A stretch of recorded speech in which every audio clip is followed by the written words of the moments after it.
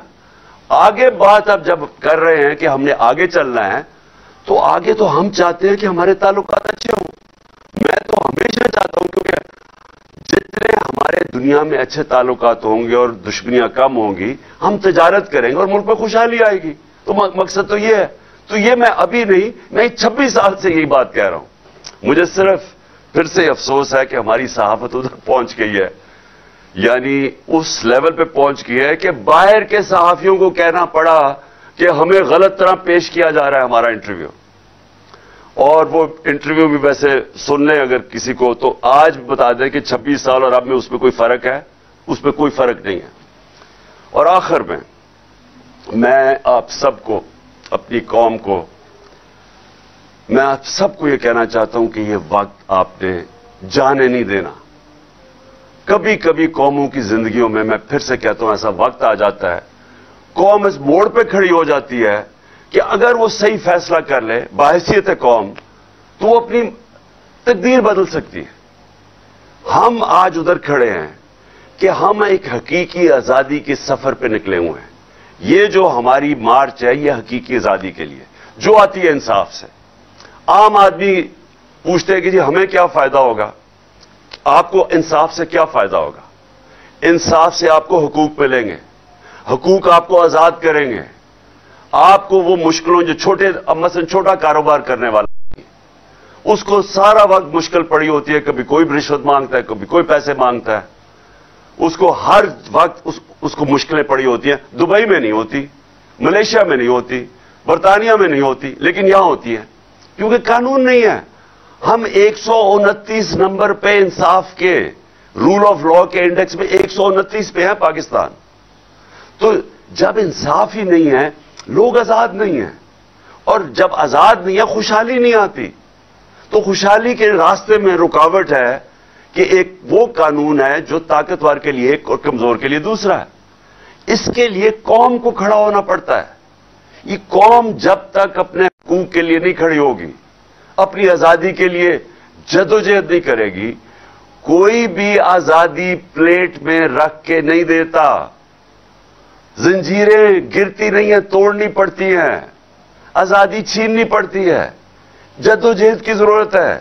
اور انشاءاللہ میں جو دیکھ رہا ہوں راستے میں, جس طرح لوگوں نے کہا کہ عمران خان نہیں ہوگا تو پبلک نہیں نکلے گی, میں تو اللہ کا شکر کر رہا ہوں کہ میری قوم میں اتنا شعور ہے کہ میں انشاءاللہ پنڈی میں آپ کے ساتھ ہوں گا, کیونکہ اس سے پہلے پبلک نکلی ہوئی ہے.